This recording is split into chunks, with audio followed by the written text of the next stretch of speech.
ఉపనిషత్తు అంటే దగ్గరగా ఆధ్యాత్మిక గురువు యొక్క దగ్గరగా ఉండు నివాసం ఏర్పరచుకోవడం, ఆధ్యాత్మిక గురువు నుంచి జ్ఞానాన్ని పొందడం.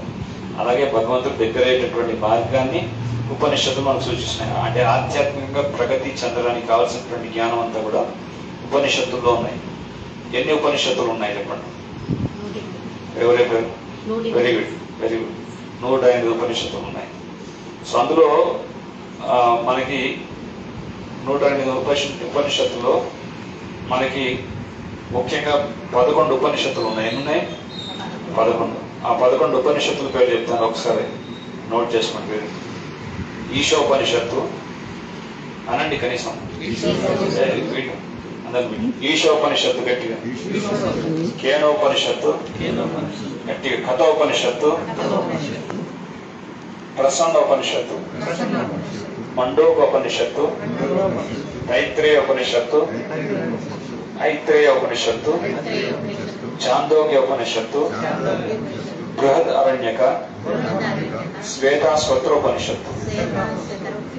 సో ఇవి 11 ప్రధానమైనటువంటి ఉపనిషత్తులు. ఇందులో ఈశోపనిషత్తులో ఏం చెప్తున్నా అంటే చాలా ఉన్నాయి విషయాలు, కానీ ఒక విషయంలో బ్రీఫ్ ఇంట్రడక్షన్ ఇస్తాను. ఓం పూర్ణమద పూర్ణమిదం పూర్ణాత్ పూర్ణముదచ్యతే పూర్ణస్య పూర్ణమాదాయ పూర్ణమేవావశిష్యతే. The Lord is complete whole, and even though there are so many universes emanating from the Lord, but He still remains complete.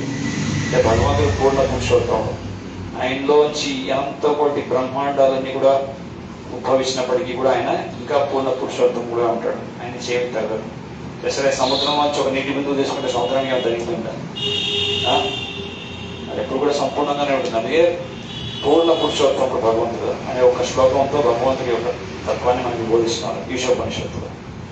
అలాగే నిన్న అక్షయ తృతీయ గురించి చెప్పుకున్నాం. విన్నారు? ఎంతమంది విన్నారు? క్లాస్, ఆన్లైన్ క్లాస్ వినాలి, చాలా ఇంపార్టెంట్ సబ్జెక్ట్స్. అది తైత్రేయ ఉపనిషత్తు నుంచి అక్షయ తృతీయ గురించి చెప్పారు. అలాగే భాగవత పురాణం నుంచి స్కంద పురాణం కూడా అన్ని చదవడానికి కూడా మనం డిస్కస్ చేద్దాం. తర్వాత చాందోగ్య ఉపనిషత్తు. ఇందులో చాందోగ్య ఉపనిషత్తులో స్వర్గ సౌఖ్యం ఎలా ఉంటుందనే చెప్పారు. ఒక వ్యక్తి పుణ్యసూత్రుడిని గడిచి స్వర్గలోకానికి ఎప్పుడైతే వెళ్తారో స్వర్గ సౌఖ్యాన్ని పొందిన తర్వాత స్వర్గలోకం నుంచి బయటికి తోయబడినప్పుడు ఆయన బాధ ఎంత బీభత్సంగా ఉంటుందనేది చాందోగ్య ఉపనిషత్తులో వర్ణిస్తారు. అంటే ఆ స్వర్గంలో ఉన్నటువంటి సుఖాన్ని పొందిన తర్వాత ఆ స్వర్గలోకంలో చావనివ్వరు. జస్ట్ లైక్ అప్పుడప్పుడు హాస్పిటల్స్లో నాకదృష్టిలో ఉన్నటువంటి వాడిని చేసుకోవాలి, ఎందుకంటే వాడు హాస్పిటల్కి బ్యాడ్ రెప్యుటేషన్ వస్తుంది. ఈ ఆసుపత్రి సరిగ్గా వైద్యం చేసి చనిపోతారు. సో క్రిటికల్గా పేషెంట్ కనుక ఉంటే వేరే హాస్పిటల్కి వెళ్ళమంటారు, పంపించేస్తారు కదా. విన్నారు ఎప్పుడైనా? సో అదేవిధంగా స్వర్గంలో వాళ్ళ రెప్యుటేషన్ పాటు చేసుకున్నారు. అక్కడ ఇంద్రుడు ఉన్నాడు, అప్సరసలు ఉన్న సుఖం భోగించడానికి నిజంగా భౌతికంగా చాలా అత్యధికంగా భోగించాలంటే స్వర్గ సౌఖ్యం. అది కూడా చాందోగ్య ఉపనిషత్తులో వర్ణిస్తారు. ఆ స్వర్గ సుఖాలన్నీ ఎలా ఉంటాయి. కానీ స్వర్గలోకం నుంచి బయటకు వచ్చేటప్పుడు కళ్ళ నుంచి నీళ్లు కదా నెత్తులు వస్తుందట, తట్టుకోలేకపోతాడు నుంచి. స్వర్గలోకం నుంచి దాన్ని వేరే దగ్గర షిఫ్ట్ చేస్తుంటారు. వద్దు వద్దు వద్దు అంటాడు. మెడలో ఒక మాల వేసుకుంటాడు. ఆ మాల వాడిపోతుంది. వాడు ముసలితనం ఉండదు, చెమట ఉండదు, వాసన ఉండదు, మంచి శరీరం యవ్వనంగా ఉంటుంది, చాలా బలిష్టంగా ఉంటాయి. కానీ మెడలో మాల ఎప్పుడైతే వాడిపోతుందో ఆయన ఎక్స్పైరీ టైం వచ్చేసిందని అర్థం అన్నమాట. అలా డిసైడ్ అవుతుంది, అలా తెలిసిపోతుంది వాడు. ఆయన షిఫ్ట్ చేసినప్పుడు వద్దు వద్దు అంటాడు, స్వర్గం వదిలిపెట్టేప్పుడు. కానీ కళ్ళలోంచి నీళ్లు కాదు నెత్తులు వస్తుంది స్వర్గం నుంచి. బాధ తట్టుకోలేకపోతాడు పాపం. సో ఆ బాధ వీటన్నిటి గురించి ఎక్కడ వర్ణించారు? చాందోగ్య ఉపనిషత్తు వర్ణించారు. అలాగే బృహద్ అరణ్యక ఉపనిషత్తు. హరే నామ హరే నామైవ కేవలం గురో నాస్తి వనాస్తి వనాస్తి వనాస్తి గతిరన్యద అనేది బృహద్ నారదీయ పురాణం చెప్పారు. బృహద్ అరణ్యక ఉపనిషత్తులో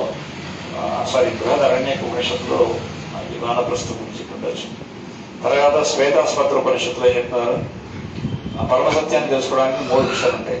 వదంతి తత్వవిదస్తత్వం యద్వయం జ్ఞానం అవ్యయం బ్రహ్మేతి పరమాత్మేతి భగవానేతి శబ్దతే. ఇది శ్వేతాస్పత్ర ఉపనిషత్తులో చెప్పారు. సో పరమ సత్యాన్ని 3 విధాలుగా అర్థం చేసుకోవచ్చు: బ్రహ్మ, పరమాత్మ, భగవాన్. సో 3 అంశాల నుంచి మనకి శ్వేతాస్పత్ర ఉపనిషత్తులో చెప్పారు. సో ఆ విధంగా ఇవన్నీ కూడా మనకి ఉపనిషత్తులో తెలియడం. అంటే ఉపనిషత్తులు అనేవి మనకి ఆ పరమసత్యాన్ని గురించి మనకి పరిచయాన్ని చేస్తున్నాయి. అందులో మనకి ప్రధానమైనటువంటి ఉపనిషత్తు ఏమిటి? అన్ని ఉపనిషత్తుల యొక్క సారం దేంట్లో చెప్పారు చెప్పండి. కమాన్, ఎవరు చెప్పు, వెళ్ళగా చెప్తారు. కరెక్ట్, అది భగవద్గీత, గీతోపనిషత్తు ఏమంటారు? గీతాశాస్త్రమిదం పుణ్యం యః పఠేత్ సర్వోపనిషదో గావో దోక్తా గోపాలనందన ప్రాప్తవత్స సుదుర్భోక్త దుగ్ధం గీతామృతం మహత్. సర్వోపనిషదో గావో, అన్ని ఉపనిషత్తుల యొక్క సారమంతా కూడా భగవద్గీతలో చెప్పారు. ఇది గీతోపనిషత్తు. సో అన్ని ఉపనిషత్తుల్లో కల్లా చాలా, అన్ని ఉపనిషత్తుల యొక్క సారాంశం అంతా కూడా భగవద్గీతలో ఉంది. ఇది చాలా ముఖ్యమైనటువంటి. సో ఇది ఉపనిషత్తుల గురించి. ఇంకా ఉపవేదములు. ఉపవేదములు అంటే ఏంటి? ఉపవేదములు అంటే ఇవి వేదాలతో అనుసంధానమైనటువంటి వేదాలు. లైక్ 4 వేదాలు ఉన్నాయి. ఏంటది చెప్పండి? పేర్లు, వేదాల పేర్లు కూడా తెలిసిపోతుంది. ఏ యుగంలో ఉన్నారు చెప్పు వీడు గట్టిగా.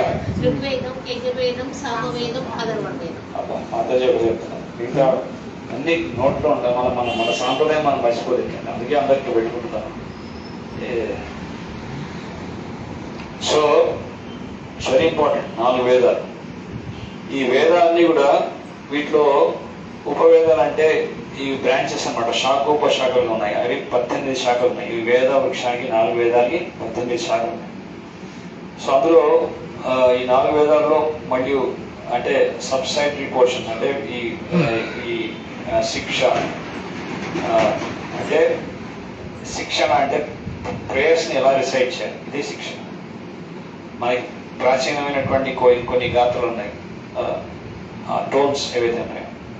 ఆ సంగీతం కలమే ఉంటే వాళ్ళకి అర్థమవుతుంది, సంగీతం మీద అవగాహన వాడికి అర్థమవుతుంది.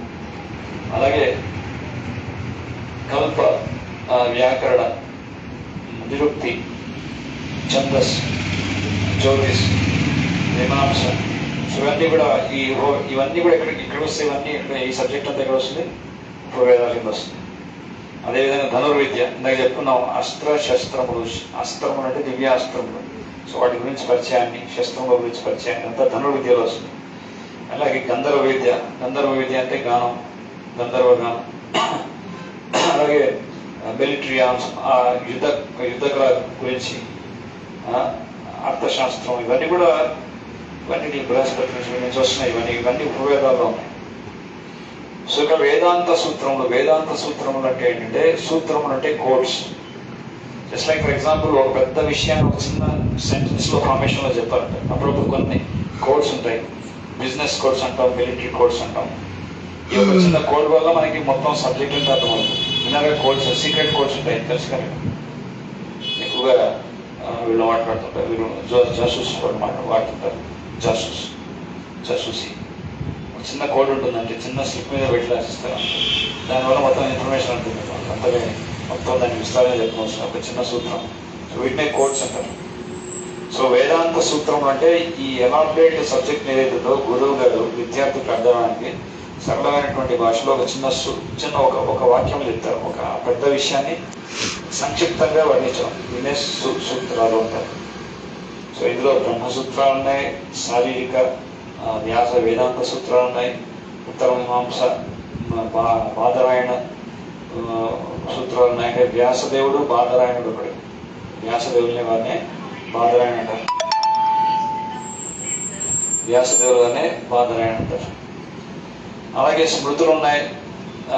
మనకి స్మృతులు అంటే ఏం చెప్పాము ఇందాక?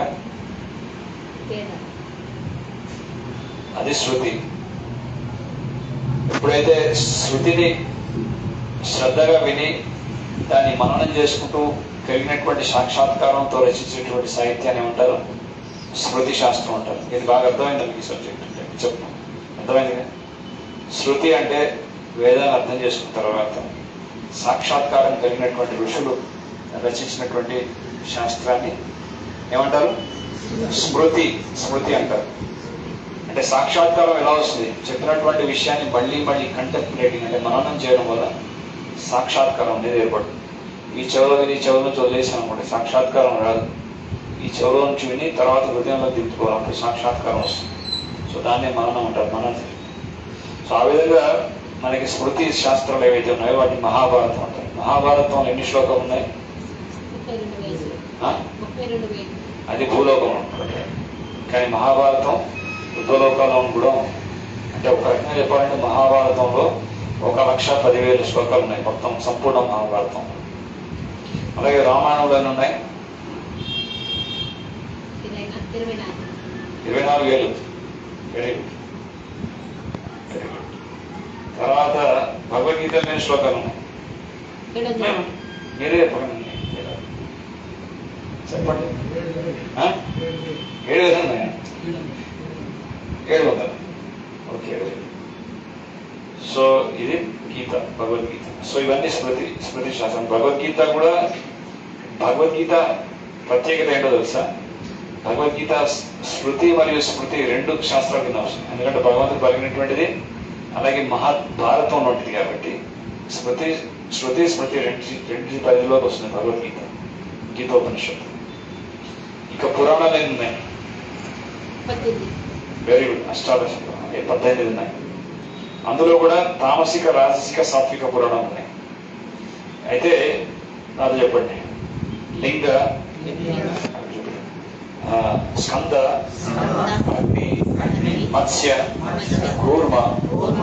సో ఇవన్నీ కూడా ఈ పురాణాలన్నీ కూడా తామసిక పురాణాలు. అంటే ఇవి శివుడి తమోగుణానికి అధిష్టానం శివుడి యొక్క పురాణాలు, శివుడికి సంబంధించిన. అలాగే బ్రహ్మకు సంబంధించిన పురాణాలు, ఇవి రాజసిక పురాణాలు.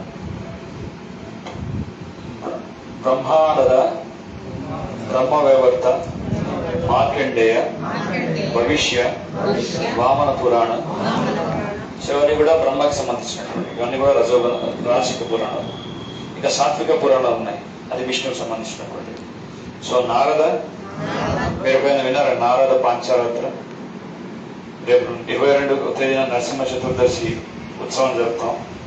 ఈ పాంచరాత్ర పద్ధతిలో భగవంతుడికి ఏ విధంగా పూజ చేయాలనేటువంటి శిక్షణ తరగతులు ఉన్నాయి. ఆల్రెడీ ఉగాది రోజు ఒక సెమినార్ చేస్తాం, రేపు నరసింహ చతుర్దశికి చేస్తున్నాం. ఆ రోజు మహాయజ్ఞం చేస్తాం, చాలా గ్రాండ్గా లక్ష్మీ నరసింహస్వామి అభిషేకం జరుగుతుంది, చాలా రంగరంగ వైభవంగా చేద్దాం లక్ష్మీ నరసింహస్వామి ఉత్సవం. అందరూ పార్టిసిపేట్ చేయండి. పూజా విధానం నేర్చుకోవడానికి సిస్టమేటిక్ అది కూడా ట్రైనింగ్ ఉంటుంది. సో నారద పాంచరాత్ర, నారద. సో నారదీయ అనండి, గరుడ పురాణం, పద్మ పురాణం, వరాహ పురాణం. సో ఇవన్నీ సాత్విక పురాణాల కింద అండి. ఇవి విష్ణు పురాణాల కింద, విష్ణు గోవా కింద వస్తాయి. సో ఈ పురాణాల్లో 5 సబ్జెక్ట్స్, 5 విషయాలు ఉంటాయి. ముఖ్యంగా 5 విషయాలు ఉంటాయి, 10 విషయాలు ఉంటాయి. లైక్ భాగవతంలో 10 విషయాంశాలు ఉన్నాయి. 10 సబ్జెక్ట్స్ ఆఫ్ భాగవత పురాణ, అది వేరే సపరేట్ క్లాస్ పెట్టుకున్నాం. సో 10 విషయాలు ఉన్నాయి. సో ఇందులో మనకి ఏం చెప్తున్నారు? ఈ సబ్జెక్ట్స్ ఏంటి? సృష్టి గురించి, సర్గ, సృష్టి, విసర్గ అంటే మళ్ళీ పునఃసృష్టి. భగవంతుడు సృష్టించాడు, బ్రహ్మ ఏం చేశాడు? మళ్ళీ ఆ సృష్టిని మళ్ళీ తిరిగి సృష్టించాడు. అందుకే సృష్టి అంటారు. తర్వాత ఏమంటారు? మళ్ళీ విసర్గ. సర్గ అంటే సృష్టి, విసర్గ అంటే మళ్ళీ పునర్నిర్మాణం చేయడం.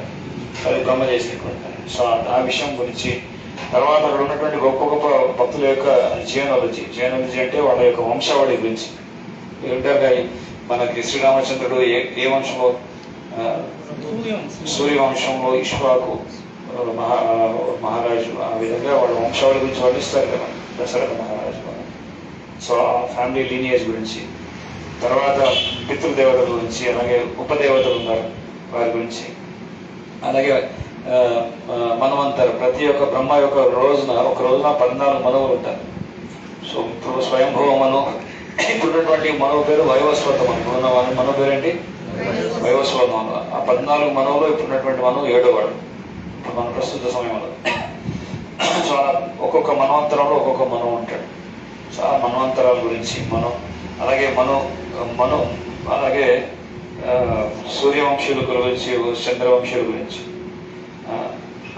పురాణాల గురించి, ఇవన్నీ అవతారాల గురించి, వీటన్నిటి గురించి కూడా మనకి డిస్క్రిప్షన్ ఇస్తున్నారు. అలాగే ఈ పురాణాల్లో ధనుర్విద్య గురించి, యుద్ధాల గురించి, వీటి గురించి, పునర్జన్మ గురించి, భవిష్యవాణి గురించి, జ్యోతిష్ గురించి, ఇప్పుడు జ్యోతిష్ అంటే కేవలం హస్తరేఖలు చూడడం మాత్రమే జ్యోతిష్ కాదు. జ్యోతిష్ అంటే జనానికి తెలిసింది అంతే, చేయి ఇలా నాకు ఏమవుతుందని చెప్పుకుంటారు. జ్యోతిష్ అంటే ఒకటే తప్పుతుంది కదా బ్రెయిన్కి. జ్యోతిష్ అంటే సమయాన్ని కూడా క్యాలిక్యులేట్ చేయడం కూడా జ్యోతిష్ వస్తుంది. సూర్యుడి యొక్క కక్ష, సూర్యుడు ఎప్పుడైతే తిరుగుతుంటాడో, భ్రమిస్తుంటాడో, భ్రమతి సంపృత కాలచక్రం, తను భ్రమించడం కారణం చేత ఈ కాలచక్రం అనేది ఏర్పడుతుంది. సో ఈ కాలచక్రం గురించి వర్ణించడం అనేది కూడా జ్యోతిష్ కిందనే వస్తుంది. కొంతమంది రైతులు పూర్వం ఏంటంటే సకాలంలో వర్షం పడడం వల్ల, టైంలీ వర్షాలు పడడం వల్ల, ఆ వర్షాల కారణం చేత మనకు అమూల్యమైనటువంటి పదార్థాలు లభిస్తుంటాయి. జస్ట్ లైక్ ఫర్ ఎగ్జాంపుల్, ఒక టైంలో కనుక, ఒక డ్యూరేషన్లో కనుక ఒక టైంలో వర్షం పడితే, ఆ వర్షపు బిందువు కనుక పడిందంటే అది ముత్యంలాగా మారుతుంది. విన్నారా విషయం? ముత్యాలు ఎక్కడి నుంచి వస్తాయి? వర్షం ద్వారానే వస్తాయి. ముత్యాలు, పగడాలు, ఈ అమూల్యమైనటువంటి ఈ వజ్ర వైద్యాలు కూడా వర్షాలతో వస్తాయి, భూమి నుంచి, ఈ ఖనిజాల నుంచి. సో ఈ పర్టికులర్ పీరియడ్లో, ఈ టైంలో ఆ వర్షం పడినప్పుడు ఈ ముత్యాలు అనేవి వస్తాయి. సో ఇది ఒక పెద్ద సైన్స్. అలాగే ఆ కక్షలో సూర్యుడు తిరగడం, ఆ కాలచక్రం అనేది క్యాల్కులేట్ చేయడం, క్యాల్కులేషన్ అంతా కూడా జ్యోతిష్ శాస్త్రం కింద వస్తుంది. టైం క్యాల్కులేషన్, ఏ ముహూర్తంలో ఏ పని చేయాలి, ఏ ముహూర్తంలో ఏం చేయకూడదు, ఈ ముహూర్తాలు కూడా నిర్వహిస్తుంది జ్యోతిష్ శాస్త్రం. సో ఎంత డీటెయిల్గా జ్యోతిష్ శాస్త్రం, అంత మంచి నాలెడ్జ్ అనేది. సో అలాగే కర్మ సిద్ధాంతం గురించి, కర్మ అకర్మ వికర్మ, సో కర్మ యొక్క ప్రభావం అనేది మనిషి మీద ఏ విధంగా చెప్తుంది. అలాగే పునర్జన్మ సిద్ధాంతం గురించి, అలాగే ఇవన్నీ ఒకరోజు ఒక్కొక్క టాపిక్ని మనం తీసుకున్నామంటే గంటల తరబడి డిస్కస్ చేస్తూనే పోవచ్చు, అంత నాలెడ్జ్ ఒక్కొక్క టాపిక్లో. సో జస్ట్ బ్రీఫ్గా మీకు ఇంట్రొడక్షన్ ఇస్తున్నాను అంతే ఈరోజు. తర్వాత వేరే వేరే క్లాసెస్లో ఒక్కొక్క టాపిక్ని మనం తీసుకొని ఎలాబరేట్గా డిస్కస్ చేద్దాం. సో ఆ విధంగా వీటన్నిటి గురించి కూడా మనం చెప్తున్నాం. ఆఖరికి మనం డిస్కస్ చేయాల్సింది ఏంటంటే అతి ముఖ్యమైనది భాగవత పురాణం. జయ శ్రీమద్ భాగవత మహాపురాణం కి జయ. హరి బోల్ భాగవతం కి జై. సో శ్రీమద్ భాగవతాన్ని ఏమన్నారు? అమల పురాణం అన్నారు. ఏమన్నారు? అమల పురాణం. అంటే ఎటువంటి మాలిన్యం లేదు ఈ పురాణంలో. కర్మకాండ, జ్ఞానకాండ, సకల విషేర భాండ అనండి. కర్మకాండ, జ్ఞానకాండ, సకల విషేర భాండ. సో ఈ కర్మకాండ మరియు జ్ఞానకాండ అనేది సంపూర్ణంగా నిర్మూలించబడినటువంటిది భాగవతం. అంటే కర్మకాండ అంటే ఏదో భౌతికమైనటువంటి ఫలాపేక్షతో చేసే కామ్య కర్మల గురించి భాగవతంలో లేదు. అలాగే ఊహా కల్పితాలతో ఉన్నటువంటి వారి విషయాలు ఏమి లేదు అందులో ఏవి కూడా లేదు. అందులో ఏంటంటే కేవలం భగవంతుడి గురించి, భగవంతుడి యొక్క ప్రియ భక్తులైనటువంటి భాగవతత్వం గురించి ఈ భాగవతం చెప్తుంది. అందుకే దీన్ని అమల పురాణం అన్నారు. అంటే ఎటువంటి మాలిన్యం లేనటువంటి స్వచ్ఛమైనటువంటి పురాణం, చాలా అతి పవిత్రమైనటువంటి పురాణం భాగవత పురాణం. సో ఈ పురాణం దీంట్లో ఎన్ని శ్లోకాలు ఉన్నాయి? 18,000 శ్లోకాలు ఉన్నాయి భాగవతంలో. ఇది శ్రీల వేదవ్యాసుల వారు మనకి అందించారు. దీనికి వేదాంత సూత్రాలు కూడా అంటారు. అంటే ఇందులో భాగవతం అనేది ప్రభుపాదులు చెప్తారు, భగవద్గీత అనేది గ్రాడ్యుయేషన్ అయితే భాగవతం స్టడీ అనేది పోస్ట్ గ్రాడ్యుయేషన్. సో ఆ విధంగా భాగవతం చదవాలి. ఇందులో దేవతల పూజ, అన్య దేవతల పూజ, కర్మకాండ, కృతువులు ఇవన్నీ ఏమీ లేవు.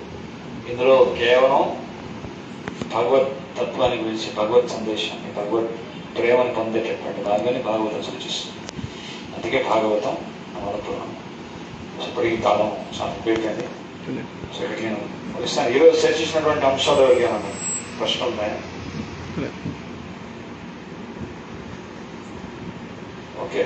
సో కాబట్టి మళ్ళీ రేపు ఇప్పుడే మీకు రిమైండ్ చేస్తున్నాం, రేపు నరసింహ చతుర్దశికి మనం ఇదంతా హోమం చేస్తున్నాం. అలాగే ఈ పాంచరాత్రిక పద్ధతిలో మన పూజా విధానం గురించి సెకండ్ పార్ట్ 2 కోర్స్ జరుగుతుంది. ఫస్ట్ పార్ట్ ఉగాది రోజు అయిపోయింది. అది మీరందరూ నేర్చుకోవడం కావచ్చు. అది గ్రూప్లో మీకు అప్డేట్ చేస్తున్నాం. మీరు అందరూ బహుశా గ్రూప్లో ఉన్నారేమో. నేను వాడి గ్రూప్లో జాయిన్ అవ్వండి, మీకు అప్డేట్స్ వస్తాయి. ఆ తర్వాత అభిషేకము స్వామివారి, లక్ష్మీ నరసింహస్వామి అభిషేకం ఉంది, హోమం ఉంది, నరసింహస్వామి యొక్క దివ్య కథామృతం ఉంది. అందరూ పార్టిసిపేట్ చేయండి. ఇప్పుడే చెప్తున్నాను, మళ్ళీ మనం కలుస్తాం లేదు. సో ఇప్పుడే మీకు ఇన్విటేషన్ మిస్ అవుతుంది. నరసింహస్వామి వివరంగా. హరే కృష్ణ. జై శ్రీ శ్రీ ప్రభుపాద్ కి.